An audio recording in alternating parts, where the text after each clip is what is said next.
আমন্ত্রণ নিউজ 24 এর নিয়মিত স্বাস্থ্য বিষয়ক সাপ্তাহিক আয়োজন স্ট্রেট কলেজ অফ হেলথ সায়েন্সের স্বাস্থ্য সংলাপ অনুষ্ঠানে।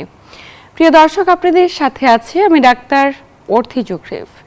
প্রত্যেক বছর শীতকালে এলে শিশুদের ঠান্ডা, কাশি, জ্বর সহ নানা ধরনের রোগ ব্যাধিগুলো যেন মাথা চাড়া দিয়ে ওঠে।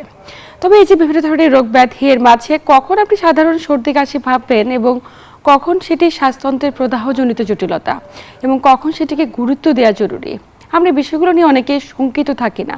এবং বেশিরভাগ ক্ষেত্রে দেখা যায় যে আমাদের সন্তানদের যখন সাধারণ সর্দি কাশি হয়ে থাকে, বিষয়টিকে অবহেলা করে অনেক সময় বিষয়টিকে গুরুতর আকার ধারণ করে। তবে বিষয়টি নিয়ে আপনি কতটুকু সচেতন হওয়া প্রয়োজন এবং কী করে বা সচেতনতা বৃদ্ধি করতে পারেন, প্রিয় দর্শক, আজ আমরা কথা বলবো এই শীতে শিশুদের নানা ধরনের রোগ ব্যাধি এবং তা প্রতিরোধে করণীয় বিষয়গুলো নিয়ে। আলোচনা করবার জন্য স্টুডিওতে আমাদের সাথে উপস্থিত রয়েছেন একজন স্বনামধন্য বিশেষজ্ঞ চিকিৎসক। উপস্থিত রয়েছেন অধ্যাপক ডাক্তার মোহাম্মদ খালিদ নূর, যিনি শিশুরোগ বিশেষজ্ঞ, শিশু বিভাগ, বাংলাদেশ মেডিকেল কলেজ ও হাসপাতাল। দর্শক, আজকের আলোচনার বিষয়ে যে কোনো তথ্য কিংবা পরামর্শের জন্য চাইলেই ফোন দিতে পারেন টেলিভিশন স্ক্রলে দেখানো নাম্বারে। আমরা চেষ্টা করব আমাদের বিশেষজ্ঞ চিকিৎসকের দ্বারা আপনার এই বিষয়টি নিয়ে আলোচনা করবার। স্যার, স্বাগত ওদের আজকের আয়োজনে। আপনাকে স্বাগত। স্যার, কী কারণে শীতকাল এলে শিশুদের বিভিন্ন ধরনের ঠান্ডা, কাশি, জ্বর সংক্রান্ত জটিলতাগুলো বেড়ে যায়? শুধুই কি আবহাওয়াজনিত কারণ নাকি এর পিছনে অন্য কোনো ঝুঁকি রয়েছে? শুরুতে জানবো।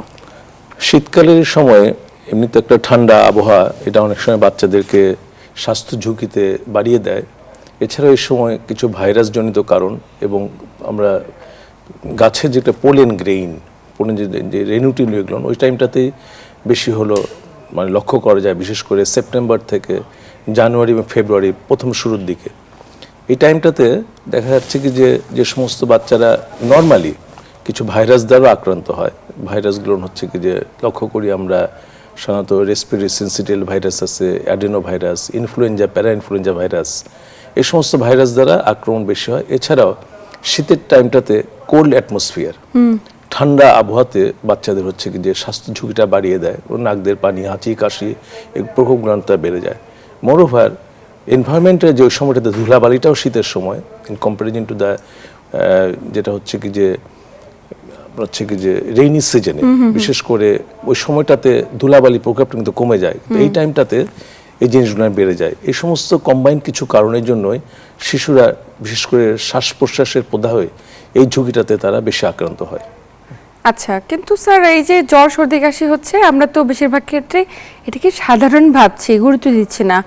আসলে নিশ্চয়ই গুরুত্ব দেওয়া জরুরি এবং গুরুত্ব দেওয়ার মতো বিষয়গুলো নিয়ে আমরা আলোচনা করব। কিন্তু শুরুতে একটু জানতে চাই, যেহেতু আপনি নিয়মিত রোগী দেখছেন, অভিভাবকেরা সন্তানদের সাধারণত কোন কোন জটিলতাগুলো নিয়ে আপনাদের শরণাপন্ন হচ্ছে এই মুহূর্তে? এখন বেশি নিয়ে সমস্যা নিয়ে আসতেছে যে জ্বর, নাক দিয়ে পানি, হাঁচি, কাশি এবং হচ্ছে কি যে কফ বেড়ে যাচ্ছে এবং রেসপিরেটরি ডিস্ট্রেস, শ্বাস প্রশ্বাসের কষ্ট নিয়ে তারা আমাদের কাছে আসতেছে। এবং দেখা যাচ্ছে যে এক ধরনের সাউন্ড পাওয়া যাচ্ছে, যে হুইজি সাউন্ড পাচ্ছে, যে পাশ থেকে মিউজিক্যাল সাউন্ডের মতো এটা পাওয়া যাচ্ছে। এবং আরও লক্ষ্য করা যাচ্ছে এই সময় এই ইয়ের সাথে শ্বাস প্রশ্বাসের এই রোগের সাথে সাথে নরম পায়খানা নিয়েও বাচ্চারা আমাদের কাছে আসতেছে। এই এবং আরও লক্ষ্য করা যায় যে এই টাইমটাতে শীতকালের সময় দেখা যাচ্ছে এক ধরনের চুলকানিও বেড়ে যায়, যে স্ক্যাবিস যেটা আমরা দেখি, স্ক্যাবিসটা ওই সময়টাতে বেড়ে যায়। আবার কিছু কিছু বাচ্চা অ্যাজমাতে যারা ভুগে, অন্য সময় দেখা যাচ্ছে যে রোগটা কিছুটা মানে আপনার হচ্ছে কি যে কন্ট্রোল হয়ে থাকলেও এই টাইমটাতে তার প্রভোকেটিভ ফ্যাক্টরস হিসাবে উইন্টার সিজনে তাদের অ্যাজমাটাও বেড়ে যাচ্ছে। আচ্ছা, মানে আমরা কেন বলছি যে প্রভোকেট করছে বা এই ফ্যাক্টরটা কেন বাড়িয়ে তুলছে, মানে শীতকালে এলে কেন শিশুদের ইমিউনিটি কমে যায়, বিষয়টা একটু জানবো। আচ্ছা, শীতকালে ইমিউনিটি কমে যায় এই জন্য যে আসলে এই টাইমটাতে বাচ্চারা বাসাতেই তো থাকে, সূর্য আলোতে তেমন তো বাড়ায় না। এছাড়াও আবার ওরা ঠান্ডা আবহাওয়াতে অনেকে ঠান্ডা জনিত কারণে অনেকে অ্যালার্জির ভাব আছে। আচ্ছা, এই সমস্ত কারণের জন্যই আবার কিছু সময় কিছু ভাইরাসগুলো এই টাইমটাতে বেশি পাওয়া যায়, যেমন ইনফ্লুয়েঞ্জা, প্যারা ইনফ্লুয়েঞ্জা ভাইরাসগুলো এই টাইমটাতে বেশি লক্ষ্য করা যায় এই সিজনটাতে। আবার রেসপিরেটরি সিনসিটিভ ভাইরাস, আবার দেখা যাচ্ছে যে কিছু মেটানিউমো ভাইরাস, এগুলো হচ্ছে কি যে এই সময়টাতে বেশি লক্ষ্য করা যায়, যার জন্য বাচ্চারা ধুলাবালি তো আছে। তো এই জন্য যে ঠান্ডা, ধুলা এই সমস্ত প্রকোপে প্রভোকেটিং ফ্যাক্টরস হিসেবে কাজ করে এবং এই টাইমটাতে এই জন্য শ্বাস প্রশ্বাসের জনিত কষ্টগুলো নিউমোনিয়া বেশি লক্ষ্য করা যায়। আচ্ছা স্যার, সেক্ষেত্রে যখন সাধারণ সর্দি কাশি হলো, কাশি হচ্ছে এবং হাঁচি কাশি সর্দি এটা তো সবারই প্রায় লেগে রয়েছে, কিন্তু অনেক ক্ষেত্রে দেখা যায় যে এটি নিউমোনিয়ার উপসর্গ হিসেবে বহিঃপ্রকাশ হচ্ছে, কিন্তু প্রাথমিক অবস্থা অভিভাবকরা বুঝে উঠতে পারছে না। আমি একটু জানতে চাই যে আসলে নিউমোনিয়া কি ধরনের জটিলতা এবং কিভাবে বুঝবে একজন অভিভাবক এটি নিউমোনিয়া? সুন্দর কোশ্চেন করেছেন। সর্দি কাশি জ্বর তো পুরো সিজন জুড়েই থাকে, পুরো থ্রুআউট দ্য হোল ইয়ার।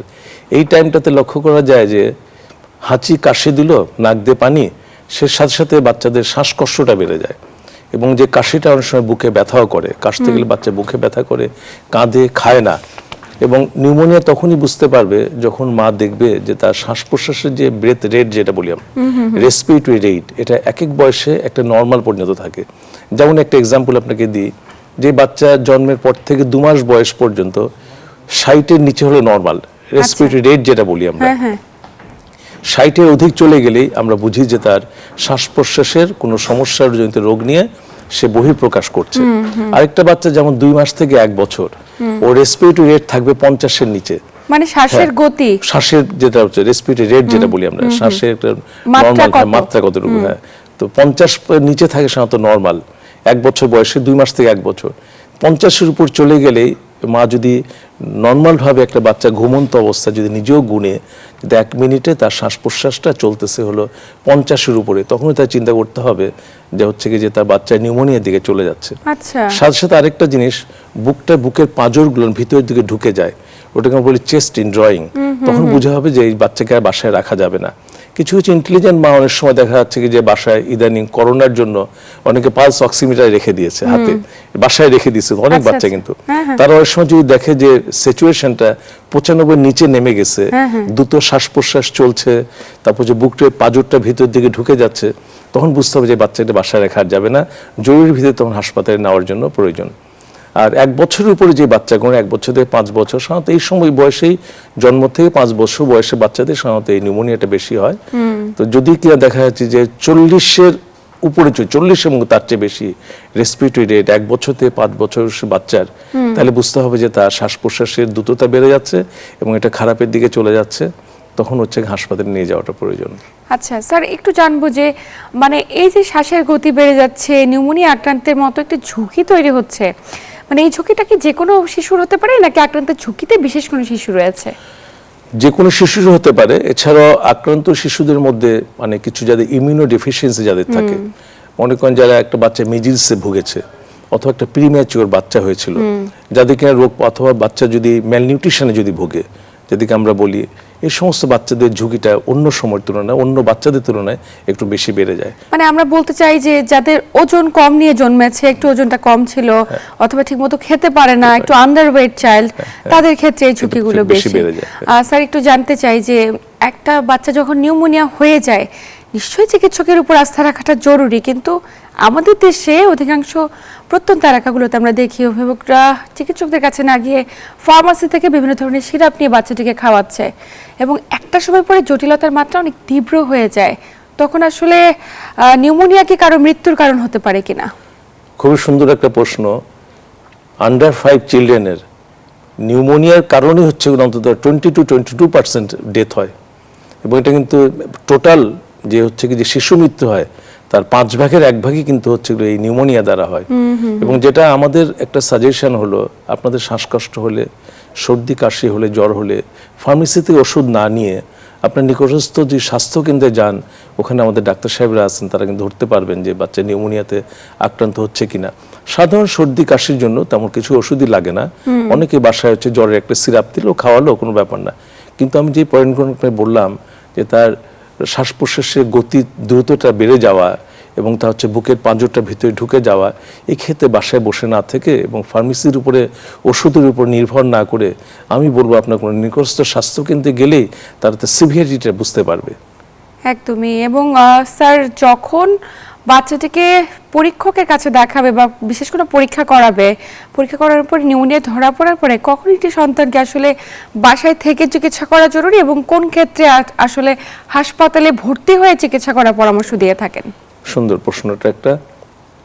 আমরা যদি দেখি যে তার বাচ্চা খেতে পারছে ঠিকভাবে, বাচ্চা হচ্ছে খাওয়া কমে যায় নাই, এবং বাচ্চা বমি করে দিচ্ছে না, এবং বাচ্চার খিঁচুনি নাই, যদি এরকম যদি কেস না হয়ে থাকে, তাহলে আমরা সাধারণত বাচ্চাকে আমরা বাসায় রেখেই আমরা ওরাল অ্যান্টিবায়োটিক ডাক্তার সাহেব যা মনে করবে তখন দেখে তাকে হচ্ছে কি যে বাসায় চিকিৎসা দেয়।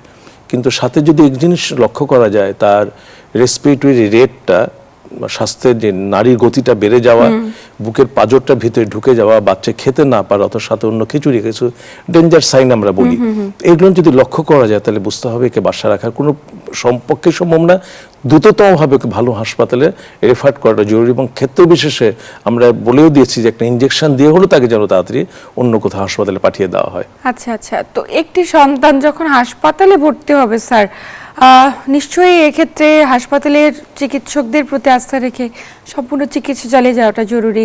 কিন্তু একবার নিউমোনিয়া আক্রান্ত শিশুরা কি বারে বারে নিউমোনিয়া আক্রান্ত হবার ঝুঁকিতে থাকে কিনা একটু জানতে চাই। এটা হলো, যদি তার নিউমোনিয়া রোগে আক্রান্ত হয়ে থাকে, তাহলে এই বাচ্চা যদি অ্যাডিকুয়েটলি যদি ট্রিটমেন্ট না নেয়, দেখা যাচ্ছে যে ইনজেকশন দিয়ে আমরা চিকিৎসা করলাম, দেখা 48 to 70 আওয়ার্সের মধ্যে একটা বাচ্চা ভালো হয়ে গেল। মারা কি করে, পুরা কোর্সটা কন্টিনিউ করতে চায় না, আমাদের বাসায় কাজ আছে, বাচ্চাটা ভালো, সবচেয়ে বড় অপারগতা। এবং এই ইনঅ্যাডিকুয়েট ট্রিটমেন্টের জন্য বাচ্চা যখন আবার যখন বাসায় চলে যাচ্ছে, তখন আবার এটা প্রকোপটা চলে আসতেছে। আর আরেকটা জিনিস বারে বারে হতে পারে কিছু, যেমন ইমিউনো ডেফিসিয়েন্সি কিছু রোগ আছে, বাচ্চার রোগ প্রথমত কম, এই বাচ্চা একবার নিউমোনিয়া হলে আবারও হতে পারে। তবে যদি আমরা প্রপারলি ট্রিটমেন্ট করা হয় এবং মা যদি যে সমস্ত কারণে যদি বাচ্চা একটু সাবধানে রাখে, তাহলে এই সমস্ত বাচ্চা পরবর্তী পর্যায়ে নিউমোনিয়ার ঝুঁকিটা কমে যায়। এবং কিছু ভ্যাকসিনও আছে, এই ভ্যাকসিনও যদি ব্যবহার করা যায় তাহলে কিন্তু নিউমোনিয়ার প্রকোপ কমে যায়। স্যার, এই যে ভ্যাকসিনের কথা আমরা বলছি, যে সমস্ত শিশুরা ইমিউনো কম্প্রোমাইজ, শুধু কি তাদের জন্য এই ভ্যাকসিনগুলো এবং কতদিন পর পর দেওয়া জরুরি? আচ্ছা, ভ্যাকসিনটা যেটা আমাদের ইপিআই থেকে যে ভ্যাকসিন দেওয়া হয়, সাধারণত এইচআইভি, সেটা হচ্ছে হেমোফিলাস ইনফ্লুয়েঞ্জা ভাইরাস, মানে ব্যাকটেরিয়া, এটার দ্বারা নিউমোনিয়াটা হয়। এটা কিন্তু এই টিকাটা আমরা দিলে হচ্ছে কি যেটা কমে যায়। এছাড়াও আমরা নিউমোকক্কাল নিউমোনিয়া, যেটাতে বেশি পাওয়া যাচ্ছে, এই সমস্ত টিকা কিন্তু আমাদের দেশে পাওয়া যায়, ইপিআই কিন্তু এটাকে কভার করে দেয়। আচ্ছা আচ্ছা। আর আরেকটা যেটা হলো যে সেটা হলো কিছু বাচ্চাদের আমরা ফ্লু ভাইরাসের দ্বারা কিন্তু এরকম নিউমোনিয়া হয় সিজনটাতে, ইনফ্লুয়েঞ্জা, এই ইনফ্লুয়েঞ্জা ভাইরাসের টিকা কিন্তু পাওয়া যায়। এটা নিয়ম হলো 6 মাস বয়সের পর থেকে সাধারণত দিতে হয়। 6 মাস বয়সের পরে কমপ্লিট হয়ে গেলে পরপর 2 মাসে দুটো দিতে হয়, এবং প্রতি বছর একটা করে টিকা দিতে হয়। এবং এটা প্রত্যেকের জন্যই প্রয়োজন। এটা হচ্ছে কি যে স্পেশালি যারা একটু ইমিউনো কম্প্রোমাইজ আছে তাদের জন্য, প্লাস অ্যাডাল্টদের জন্য খুবই প্রয়োজন এটা। মানে এই ইনফ্লুয়েঞ্জা ভ্যাকসিনটা ইপিআই শিডিউলে আওতাভুক্ত নয়, এখন পর্যন্ত আসেনি, আসবে, পাইপলাইনে আছে, এটা আগামীতে গভর্নমেন্ট নিয়ে আসে প্ল্যান করছে। এবং এটা প্রাইভেট ভাবে যে কেউ চাইলে বাচ্চাকে নিয়ে দেয়া, এটা আমাদের দেশে পাওয়া যায়, আমাদের দেশে তৈরি হচ্ছে, এবং দামও খুব একটা বেশি না, এটা দেওয়া সম্ভব। আচ্ছা স্যার, এক্ষেত্রে এই যে নিউমোনিয়া আক্রান্ত হচ্ছে এত বাচ্চা, আমরা অবশ্যই বারবার বলতে চাই যে ভ্যাকসিনগুলো দিয়ে নেওয়ার বিকল্প কিছু নেই, তাহলে হয়তো বা কিছুটা ঝুঁকি থেকে রোধ করা সম্ভব। কিন্তু যে সমস্ত শিশু বারবার নিউমোনিয়া আক্রান্ত হচ্ছে এবং এই পুরো শীতের সিজন জুড়ে তারা তো ঝুঁকিতে রয়েছে, নিউমোনিয়া প্রতিরোধে আপনার পরামর্শ কি থাকবে? নিউমোনিয়া যেগুলো প্রভোকেটিং ফ্যাক্টরস, একটা যেমন কোল্ড অ্যাটমসফিয়ার, কোল্ড ওয়েদার, এগুলোর থেকে, এবং হচ্ছে কি যে ধুলাবালি, যেটা আমার সাজেশন যে বাচ্চাকে একটু সকালবেলা ভোরবেলার দিকে না বের করা, একটু রোদ হলে যেন বের করে, এবং ওভার ক্রাউডিং প্লেসে যেন না নিয়ে যায়, এবং বাসায় যেন কোনো স্মোকিং যেন না করে। বিকজ হচ্ছে কি যে অনেক সময় বাসায় একটা হচ্ছে কনফাইন্ড প্লেসে মানে হচ্ছে যে অনেকে স্মোক করে এটা কিন্তু হচ্ছে কি যে বাচ্চাদের জন্য ক্ষতি করে। আর বাহিরে গেলে যেহেতু এই সময়টা ধুলাবালি বেশি উঠে, তো গাছের পোলেন থেকেও এই সমস্ত হয়, আমার যেটা হচ্ছে কি সাজেশন, মাস্ক পরে বাহিরে গেলে এবং হচ্ছে কি যে যদি একটু প্রোটেক্টেড করে নিয়ে যাওয়া যায়, তাহলে কিন্তু বাচ্চারা এই নিউমোনিয়া ঝুঁকিতে কিন্তু কমে যায়, অনেকখানি সুরক্ষিত রাখা সম্ভব। স্যার, একটু জানবো, নিউমোনিয়ার পাশাপাশি ব্রঙ্কিওলাইটিস আমাদের দেশের প্রেক্ষাপটে খুব প্রচলিত একটি জটিলতা শিশুদের ক্ষেত্রে। স্যার, ব্রঙ্কিওলাইটিস আসলে কি ধরনের জটিলতা? মানে এটি কি শ্বাসতন্ত্রের দীর্ঘমেয়াদী প্রদাহ নাকি সাময়িক প্রদাহ, এবং কিভাবে বুঝবে অভিভাবকরা? খুবই সুন্দর একটা প্রশ্ন। বিশেষ করে নিউমোনিয়া এবং ব্রঙ্কিওলাইটিস এই রোগটা কিন্তু অনেকেই মানে স্পেশালিস্টও ঠিকভাবে প্রথম দিকে বুঝে ওঠা কঠিন হয়ে যায়। সেটা হলো যে যেটা হচ্ছে রেসপিরেটরি সিনসিটিয়াল ভাইরাস দ্বারা হয় ব্রঙ্কিওলাইটিস। এটা কিন্তু সময় আছে একটা সময়, সাধারণত হচ্ছে কি যে 2 বছর বয়স পর্যন্ত হয় জন্মের পর থেকে, তবে পিক রেট হলো 2 মাস থেকে 6 মাস, এবং এটা একটা ভাইরাস দ্বারা হয়, most commonly respiratory syncytial virus. এছাড়াও ইনফ্লুয়েঞ্জা, প্যারা ইনফ্লুয়েঞ্জা ভাইরাস দ্বারা হয়, মেটানিউমো ভাইরাস দ্বারা হয়।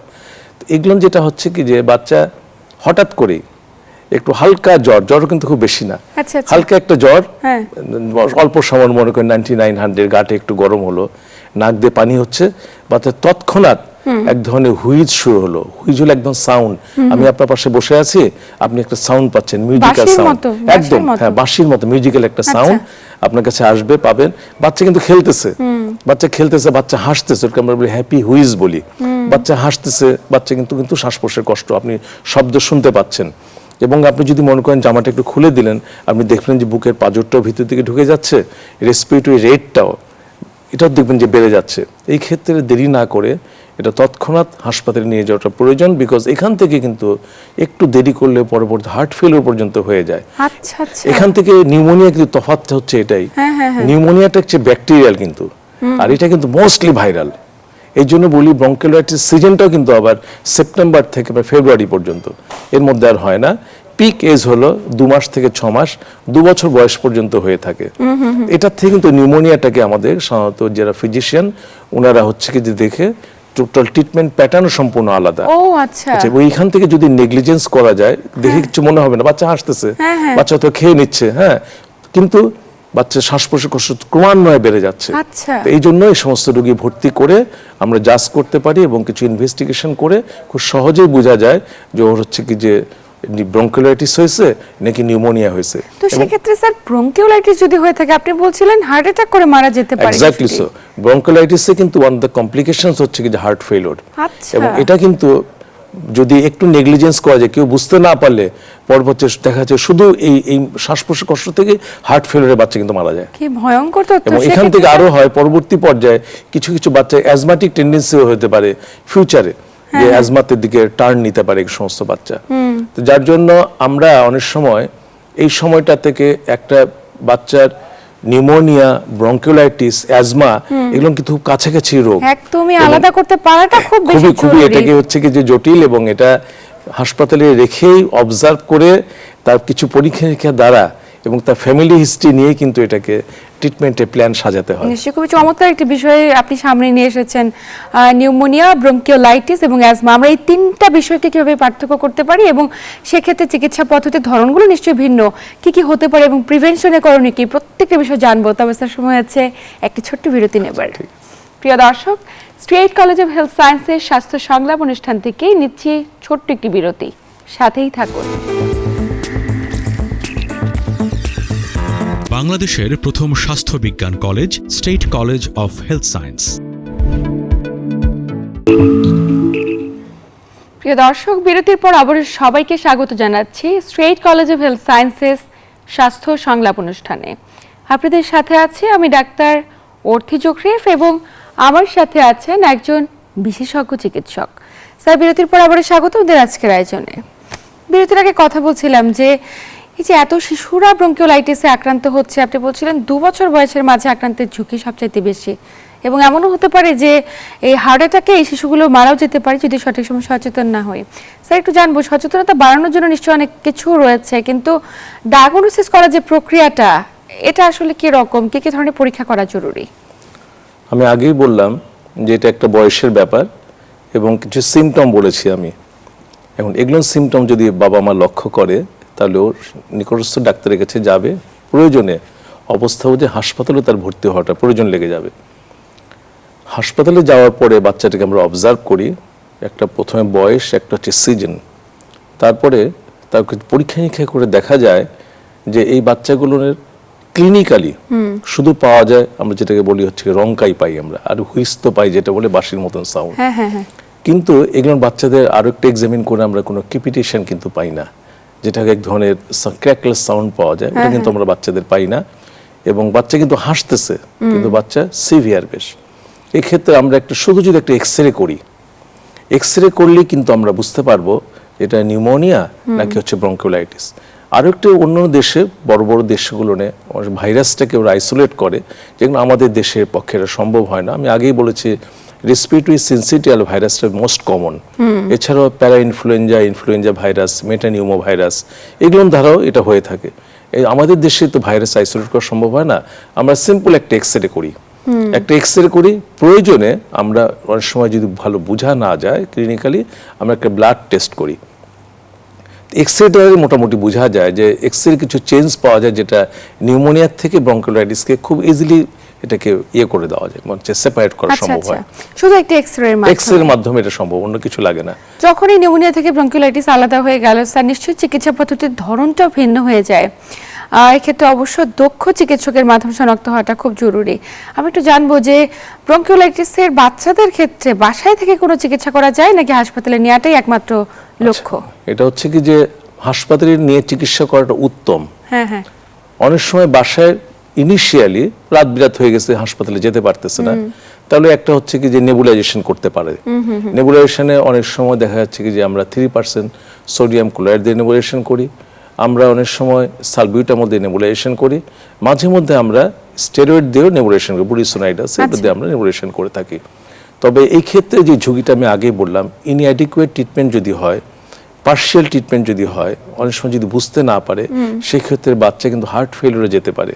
এই জন্য আমার সাজেশন হলো, এরকম যখন লক্ষ্য করবেন এই সিজনটা থেকে, এই বয়সের একটা বাচ্চা হালকা জ্বর, নাক দিয়ে সামান্য পানি, কিন্তু তার বাঁশির মতন আওয়াজের তা হচ্ছে হুইজ হচ্ছে, এই ক্ষেত্রে আমার সাজেশন দেরি না করে হাসপাতালে নিয়ে যাওয়াটা জরুরি। অনেক সময় আমরা ক্ষেত্র বিশেষে দেখা যাচ্ছে, যেটাই বললাম, নেবুলাইজেশন 3% সোডিয়াম ক্লোরাইড দিয়ে দিই, সালবিউটামল দিয়ে দিই এবং স্টেরয়েড দিয়ে দিই। প্রয়োজনে অনেক সময় স্টেরয়েড ইনজেকশনও তাকে দেওয়ার প্রয়োজন লেগে যেতে পারে। আচ্ছা, মানে আমাদের একটুখানি ভুল সিদ্ধান্ত একটা বাচ্চার জীবন কেড়ে নিতে পারে, তাই তাৎক্ষণিকভাবে সিদ্ধান্ত নেওয়ার বিকল্প কিছু নেই। এবং অক্সিজেন সাপোর্ট তো লাগেই। অক্সিজেন সাপোর্ট না দিলে বাসায় তো এটা সম্ভব হবে না। এই জন্য যে আমরা আগে বললাম, কিছু সচেতন মা আছে, পালস অক্সিমিটার কিনে রেখেছে করোনার সময়, ওরা কিন্তু দেখতে পারে যে না, যখন তার স্যাচুরেশনটা 95 নিচে নেমে গেছে, বাচ্চার এরকম তার কষ্ট হচ্ছে, তাহলে আমি বলবো বাসায় কোনো অবস্থাতে রাখা উচিত না, কারণ অক্সিজেন সাপোর্ট লেগে যাবে। নিশ্চয়ই হাসপাতালে যাওয়ার পরে চিকিৎসা পেলেই বাচ্চাগুলো সুস্থ হয়ে যায়।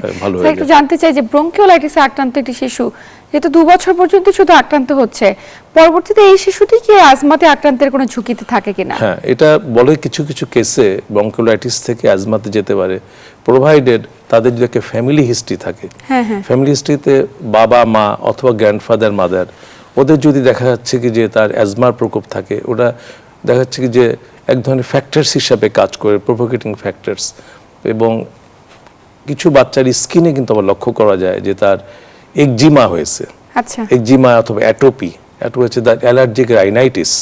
এই সমস্ত বাচ্চাদের কিন্তু এই হচ্ছে কি যে বাচ্চাদের পরবর্তী পর্যায়ে ব্রঙ্কিওলাইটিস ভালো হয়ে যাওয়ার পরে কিন্তু অ্যাজমাতে টার্ন নিতে পারে। আর এখান থেকে সবচেয়ে বড় ব্যাপার হচ্ছে কি যে নিউমোনিয়া, যেটা আমাদের এটাই কনফিউজ করে, বিশেষ করে জুনিয়র ডাক্তার অনেক সময় বুঝতে পারে না, একটা নিউমোনিয়ার বাচ্চা কিন্তু হাই ফিভার নিয়ে আসে। হাই ফিভার টক্সিক, আমি আগেই বললাম ব্রঙ্কিওলাইটিসে তার জ্বরটা তো মাইল্ড, আচ্ছা 100-এর নিচেই থাকে, তেমন খুব একটা জ্বর না। কিন্তু যে নিউমোনিয়ার একটা বাচ্চার বাচ্চা হাই ফিভার, মোর দ্যান 100, 102, 103, বাচ্চা থেকে টক্সিক, কাশি দিচ্ছে, কাঁদতেছে, এবং এই হুইসটা কিন্তু, এই রঙ্কাইটা কিন্তু হ্যাপি নয়, আনন্দ পাচ্ছে না, কিন্তু সাংঘাতিক ইরিটেটেড হচ্ছে বাচ্চা, ধরলে ইরিটেটেড হচ্ছে বাচ্চা, একটা টক্সিক চেহারা থেকে বোঝাচ্ছে বাচ্চাটা প্রচন্ড অসুস্থ। কিন্তু ব্রঙ্কিওলাইটিস আপনাকে কনফিউজ করবে, ব্রঙ্কিওলাইটিস দেখা যাচ্ছে বাচ্চাটা হাসতেছে, আবার আপনি ওর সাথে খেলতেছেন ও হাসতেছে, কিন্তু নিউমোনিয়ার বাচ্চাগুলো কিন্তু হাসবে না, চেহারা থেকে বোঝে টক্সিক, ভীষণ জ্বর। জায়গাতে খুব স্পেসিফিক ভাবে পার্থক্য করা যায় বাচ্চাগুলো, স্পেসিফিকলি পার্থক্য করা যায়, যদি কিনা ব্রঙ্কিওলাইটিসে যদি আবার সেকেন্ডারি ইনফেকশন না হয়ে থাকে, তাহলে কিন্তু নিউমোনিয়ার সাথে খুব ইজিলি তফাৎ করা যায়। যেমন আমি আগে বললাম, একটা সিম্পটমে হাই ফিভার, বাচ্চা থাকছে টক্সিক, হুইজ কিন্তু খুব বেশি না, হালকা হুইজ, যেটা আমি বললাম বাঁশির মতন সাউন্ড। কিন্তু যখন আপনি চেস্ট দেখতেছেন, আপনি চেস্টের মধ্যে কিছু কিছু ফাইন্ডিংস পাবেন, যেগুলো কিনা কিন্তু ব্রঙ্কিওলাইটিস সেপারেট করা সম্ভব হয়। এবং তৎক্ষণাৎ এগুলো বাচ্চার এক্সরে এবং ব্লাড টেস্টে কিন্তু আপনাকে হেল্প করবে ব্রঙ্কোনিউমোনিয়ার দিকে। এক্সরেতে আপনি তফাৎ করে দিবে যেটা ব্রঙ্কোনিউমোনিয়া কেস অথবা নিউমোনিক কনসোলিডেশনের কেস, ওর সাথে আপনি ব্রঙ্কিওলাইটিসটাকে ইজিলি সেপারেট করা যাবে। তৎক্ষণাৎ এই বাচ্চার প্রাইম ট্রিটমেন্ট হলো অক্সিজেন ফ্লুইড ছাড়াও অ্যান্টিবায়োটিক কিন্তু মাস্ট দিতে হবে আচ্ছা। ব্রঙ্কোনিউমোনিয়ার কেসে। কিন্তু ব্রঙ্কোলাইটিসে কিন্তু মানে অ্যান্টিবায়োটিকে কিন্তু ইনিশিয়ালি কোনো রোল নাই যদি কোনো সেকেন্ড ইনফেকশন না হয়ে থাকে। স্যার এই বিষয়গুলো সম্পর্কে আরো বিস্তারিত জানবো, অ্যাজমা সম্পর্কে জানবো, কিন্তু একজন দর্শক সংযোগে রয়েছে। কে আছেন দর্শক? আপনার নাম বলেই প্রশ্ন করুন। মাহবুব, আমি রংপুর। জি মাহবুব, আমরা শুনছি আপনাকে, কি সমস্যা বলুন। আমার বাচ্চার বয়স 4 বছর। জি। ও জ্বর, একদিনের জ্বরের পর ওর সমস্ত শরীরে পক্ষের মতো কিছু বাইরে। জ্বরের মাত্রা কত আপনি জানেন? জ্বর এখন আপাতত জ্বরটা নাই। যে জ্বরের সাথে শ্বাসকষ্ট রয়েছে, বুকে কোনো আওয়াজ আছে? হ্যাঁ, হালকা হালকা। হালকা হালকা। বাচ্চাটাকে কাঁদছে কিনা, ওজন কত, খাচ্ছে কিনা ঠিক মতো? খাচ্ছে, ওজন 4 বছর বয়স তো 13 কেজি। জি জি। স্যার কোনো প্রশ্ন রয়েছে কিনা? আপনাদের পরিবারে কি এই বাচ্চাটা মাসে কি ভুগে এরকম, নাকি হচ্ছে কি যে অনেকদিন পরে আজকে জ্বর কাশিটা হলো? হ্যাঁ, মাঝে মাঝে ওর জ্বর কাশি হয়। এটা কি প্রতি মাসেই একবার এরকম জ্বর কাশি, অথবা কোন সিজনে, স্পেসিফিক কোন সিজনে এটা বেশি লক্ষ্য করেন কি? মাসে হয় না, আপনার 2 মাস পর এরকম হয় স্পেসিফিকভাবে। সেটা হচ্ছে ও বাচ্চাটা জন্মের পর থেকে মায়ের দুধ খায়নি। জি দর্শক, আমরা বুঝতে পেরেছি আপনার শিশুটির জন্য সমবেদনা, এবং আপনি আমাদের সাথেই থাকুন, শুভকামনা থাকলো। আমরা বিষয়টি নিয়ে আলোচনা করছি। স্যার যেমনটি বলছিল, আসলে প্রায়শই জ্বর হয় 1-2 মাস পর পর, এবং সাথে কাশি রয়েছে, হালকা একটু শ্বাসকষ্ট রয়েছে। 4 বছর বয়স, করণীয় কি হতে পারে? আচ্ছা, যেটা কিনা একটা হলো যে বাচ্চার জন্মের সময় তার ওজন ছিল কেমন, আমি আগেই বলেছি। বাচ্চাটা বুকের দুধ পেয়েছে কিনা একটা জিনিস, বাচ্চার ভ্যাকসিনেটেড কিনা। আচ্ছা আচ্ছা। এই 3টা জিনিসের পরে আমাদের দেখতে হয় যে তার অন্য ফ্যামিলিতে অথবা অন্য কাউরির অ্যালার্জির প্রবলেম আছে কিনা, যেটা বলি অ্যালার্জিক রাইনাইটিস আমি আগে বলেছি। এই সমস্ত কারণে কিন্তু বাচ্চা ঘন ঘন কাশি, সর্দি, জ্বর এগুলো নিয়ে আসতে পারে। আর যদি এরকম না হয় তাহলে আমরা সাধারণত এই সর্দি কাশি এগুলোর জন্য কোনো অ্যান্টিবায়োটিক দেই না। আমরা জ্বর এবং হালকা ঠান্ডার জন্য আমরা অ্যান্টিহিস্টামিন জাতীয় ওষুধ দিয়ে থাকি। আর যদি অ্যালার্জির মাত্রা যদি বেড়ে যায় সেক্ষেত্রে অন্য ড্রাগস, যেমন কিটোটিফেন ড্রাগস আছে অথবা মন্টিলুকাস, এগুলো দিয়ে আমরা ট্রাই করে থাকি। এবং এর কিন্তু ফ্যামিলি হিস্ট্রি তো জানা দরকার, যে তাদের পরিবারে টিউবারকুলোসিস আছে কিনা, যক্ষা রোগী কেউ আছে কিনা, কোনো সংক্রামক ব্যাধি আছে কিনা, এগুলো দেখে তার ট্রিটমেন্ট প্ল্যান আমরা সাজাতে পারি। যদি সাধারণত এমনি সর্দি কাশি জ্বর একটা বাচ্চাদের হতেই পারে, ইভেন আমেরিকার মতন জায়গায় একটা বাচ্চার দেখা যাচ্ছে 4 থেকে 6 বার এমনি সর্দি কাশি জ্বর হয়। ওদের দেশে কিন্তু অ্যান্টিবায়োটিক ইউজ করেই না। শুধু আমাদেরও মনে হয় এই ক্ষেত্রে বাচ্চাটাকে যদি আমরা নর্মাল ট্রিটমেন্টই করে থাকি, আশা রাখি কোনো প্রবলেম হবে না, যদি কিনা ওই সমস্ত প্রবলেম তার না থাকে। একদমই স্যার, অবশ্যই দর্শকটি সচেতন হবেন এবং বিশেষজ্ঞের কাছে গিয়ে পরীক্ষা করে শনাক্ত করবেন যে আসলে সমস্যাটি কি আচ্ছা কিনা। জি জি স্যার, আমরা যে বিষয়টিতে ছিলাম নিউমোনিয়া, ব্রঙ্কিওলাইটিস এবং অ্যাজমা, আমরা বলছিলাম যে নিউমোনিয়া এবং ব্রঙ্কিওলাইটিসের মধ্যে বেসিক পার্থক্য কিভাবে করতে পারবো, এবং সেক্ষেত্রে অ্যাজমা হলে শিশুটিকে কিভাবে সচেতন করা যেতে পারে বা প্রিভেনশনে করণীয় বিষয়গুলো সম্পর্কে আরো বিস্তারিত জানবো। তবে সময় হচ্ছে আরেকটি বিরতি নেবার। প্রিয় দর্শক, স্টেট কলেজ অফ হেলথ সায়েন্সের স্বাস্থ্য সংলাপ অনুষ্ঠান থেকে নিচ্ছি আবারও একটি বিরতি, সাথেই থাকুন।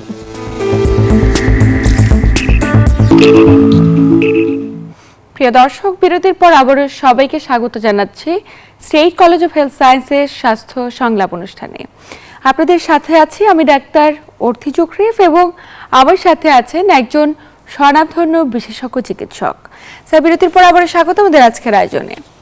বিরতির আগে কথা বলছিলাম যে নিউমোনিয়া, ব্রঙ্কিওলাইটিস এবং অ্যাজমা, তিনটাকে আমরা কিভাবে পার্থক্য করতে পারি, এবং যারা ব্রঙ্কিওলাইটিসে আক্রান্ত শিশু 2 বছরের পরে তাদের আসলে অ্যাজমা আক্রান্তের ঝুঁকি কতটা, আমরা বিষয়গুলো নিয়ে বিস্তারিত আলোচনা করেছি। কিন্তু স্যার, আমরা যখন দেখি একটি শিশু অ্যাজমা অ্যাটাক করেছে, যেহেতু শীতকালে অ্যাজমা আক্রান্তের প্রবণতা বেশি, তো সেক্ষেত্রে অনেক ক্ষেত্রে দেখা যায় ছোট ছোট শিশুদের নেবুলাইজার করার পরামর্শ দেওয়া হয়ে থাকে।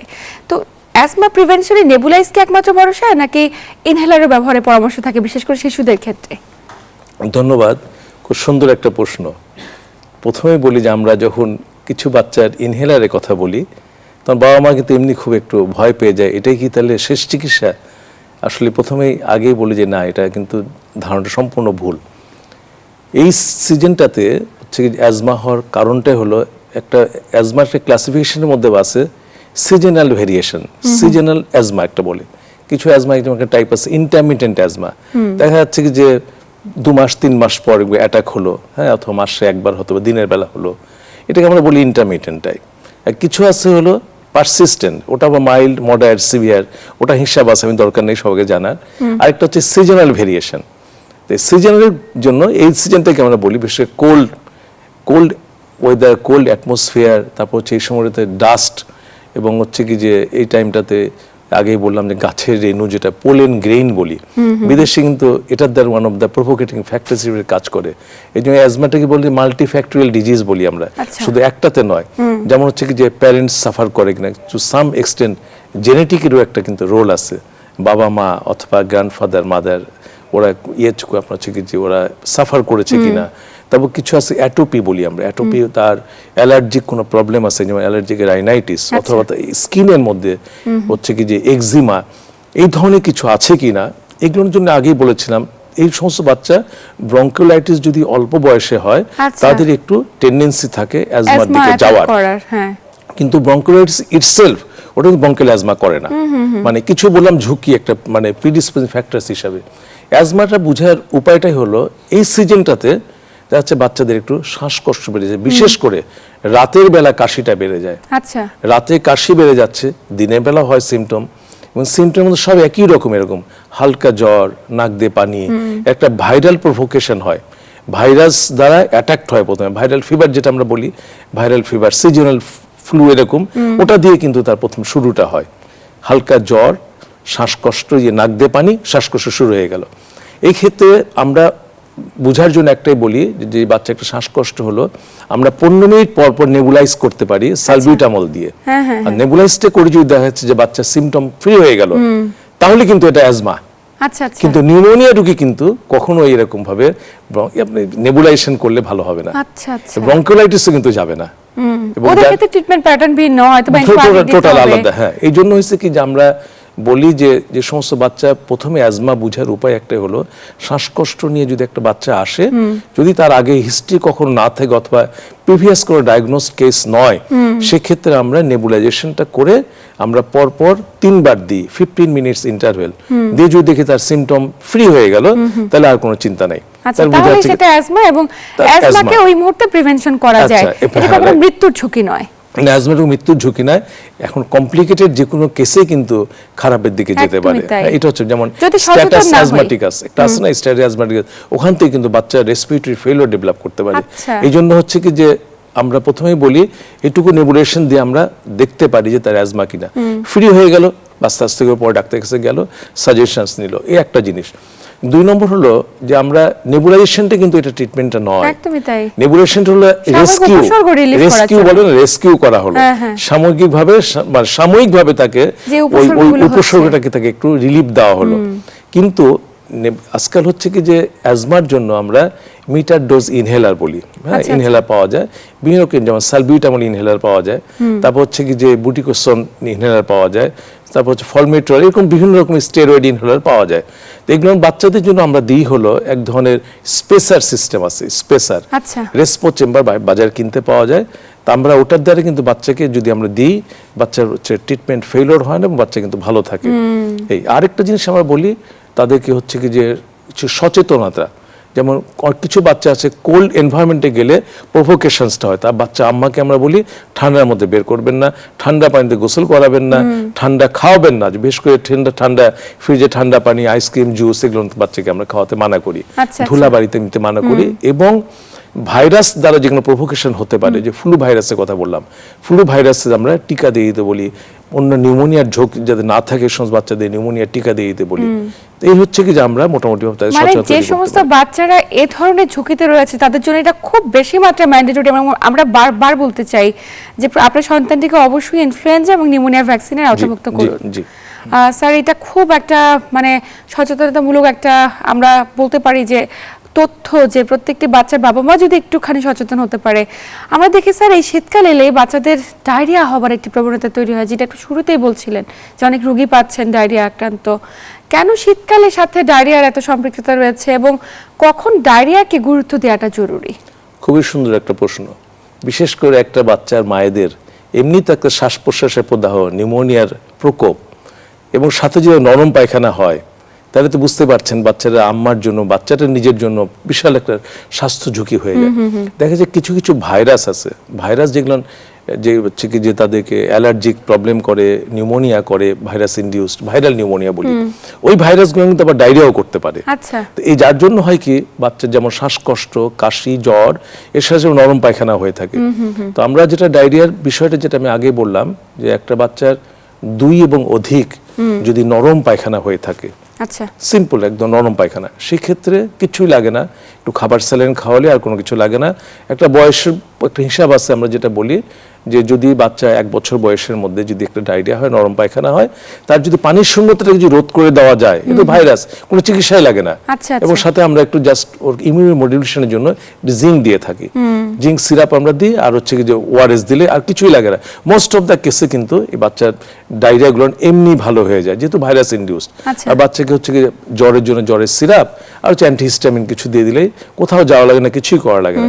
কিন্তু ডায়রিয়ার মাত্রাটা এত বেশি হয়ে গেল, সাথে বমি হয়ে গেল, কতবার হলে আমরা ঝুঁকি বলবো? বাচ্চা না কতবার এটা ঠিক না, যদি কিনা পায়খানা 3 বার 4 বার অনেক হলো, আচ্ছা। ভলিউমিনাস, কিছু আছে অল্প গেল, কিছু হলো একবারে 2 বারে এক গাদা গেল, সেই ক্ষেত্রে কিন্তু বাচ্চা আম্মা যদি সচেতন হয়, কত সেটা জানা জরুরি, সেই পরিমাণটা জানাটা খুবই জরুরি। এবং প্রোভাইডেড বাচ্চার পেশাবটা কমে যাচ্ছে কিনা এটা খুবই প্রয়োজন, সাথে বমি হচ্ছে কিনা, এবং আমি খাবার স্যালাইনটা রাইট ওয়েতে আমি খাওয়াতে পারছি কিনা।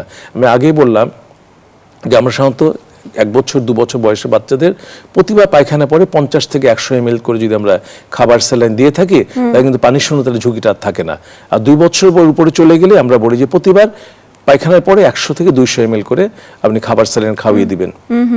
যদি বাচ্চাটা খেতে পারে তাহলে ডায়রিয়া নিয়ে কোনো চিন্তা হওয়ার কারণ নাই, এটা নিজে নিজেই 3 থেকে 5 দিনের মধ্যে ভালো হয়ে যায়। আচ্ছা। তবে যদি সাথে ডিসেন্ট্রি থাকে, রক্ত আমাশা যেটা বলি আমরা, সেই ক্ষেত্রে আমি বলবো ওরকম যদি লক্ষ্য করেন তাহলে নিকটস্থ ডাক্তারের কাছে গিয়ে তারপর রাইট ওয়েতে চিকিৎসা নিয়ে নেওয়াটা প্রয়োজন। স্যার, আমরা এমন অনেক তথ্য শুনি বিভিন্ন জায়গা থেকে, বিভিন্ন ডেটা থেকে উঠে আসে যে একটি শিশুর শুধুমাত্র ডায়রিয়ার কারণে পানি শূন্যতা হয়ে শিশুটি মৃত্যুবরণ করেছে। জি, এই ধরনের ডেটাগুলো কিন্তু আমরা প্রায় শুনে থাকি, বিভিন্ন সামাজিক মাধ্যম জুড়ে ঘুরছে। স্যার, একটু জানতে চাই যে আসলে কখন মৃত্যু ঝুঁকি এবং কোন ক্ষেত্রে বাবা মা সচেতন হবেন?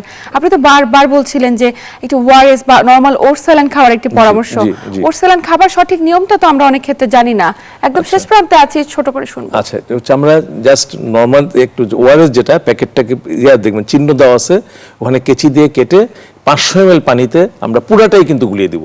এমন করা যাবে না যে আমি পানি নিলাম অল্প, বাচ্চা তো বেশি খায় না, আমি পানি নিলাম 200 ml পুরোটাই মিশিয়ে দিলাম যাতে বাচ্চাটা পড়ে, এটা কিন্তু খুবই খারাপ একটা। আমরা অনেক ক্ষেত্রে ফ্রিজে রেখে দেই, ফ্রিজে রেখে দিই, এটা কিন্তু করা যাবে না। আমরা নরমাল রেখে দিলেই কিন্তু একদম 8 ঘন্টা কিছু সমস্যা থাকে, ইভেন 12 ঘন্টা পর্যন্ত মোটামুটি ভাবে রেখে দেওয়া সম্ভব হয়। এই জন্য আমরা পুরাটাই 500 ml পানি আগে নিয়ে নিব, পরিষ্কার যেটা সেফ ওয়াটার যেটা বলি আমরা, গরম পানিও নয়, নর্মাল পানি নিয়ে আমরা হচ্ছে পুরো প্যাকেটটা মিশিয়ে গুলিয়ে দিয়ে বাচ্চাকে আমরা ওই সময়ের মধ্যে খাইয়ে দিব। এবং আমাদের খেয়াল রাখতে হবে বাচ্চা যদি বমি করে, আমি খাবার স্যালাইন খাওয়াতে পারতেছি না, তো সেক্ষেত্রে আমাদের অল্প অল্প করে দিতে হবে, 1 থেকে 2 চামচ 1-2 মিনিট পর পর। তাতেও যদি সম্ভব না হয়, পায়খানাও বেশি হচ্ছে, বমি হচ্ছে, সেক্ষেত্রে হাসপাতালে ভর্তি করে স্যালাইন দেওয়াটা খুবই প্রয়োজন, কলেরা স্যালাইন আমরা দিয়ে থাকি। কারণ এই ক্ষেত্রে একটা বিষয় খুব বেশি সচেতনতা বাড়ানোটা জরুরি, যে বাচ্চাটি বারবার লুজ মোশন হচ্ছে, পায়খানার মাধ্যমে পানিটা বেড়ে যাচ্ছে, যদি পানি সঠিকভাবে ভিতরে না যায়, পানি শূন্যতা হয়ে বাচ্চা যে কোনো সময় মারা যেতে পারে। অবশ্যই বাবা মাকে সচেতন হওয়া খুব বেশি জরুরি। স্যার, একদম আলোচনা শেষ প্রান্তে, আপনাকে আন্তরিক ধন্যবাদ গুরুত্বপূর্ণ তথ্য এবং পরামর্শের মাধ্যমে দর্শকদের উপকৃত করবেন। আপনাকেও ধন্যবাদ। এছাড়াও state college of health and science 24 hours channel যারা আমাকে নিয়ে এসে মানুষের মাঝে কিছু কথা বলার সুযোগ করে দিয়েছে, আমি যেন সবাইকে ধন্যবাদ জানাচ্ছি। আপনাকেও ধন্যবাদ। আপনাকেও ধন্যবাদ। প্রিয় দর্শক, এই ছিল আমাদের আজকের আয়োজন। আসুন আপনার সন্তানটিকে একটুখানি সুরক্ষিত রাখবার জন্য আমাদের বিশেষজ্ঞ চিকিৎসকের দেওয়া পরামর্শগুলো মেনে চলি, তাহলে হয়তো বা আপনার সন্তানটি সুরক্ষিত থাকবে পুরো এই শীতের মৌসুম জুড়ে।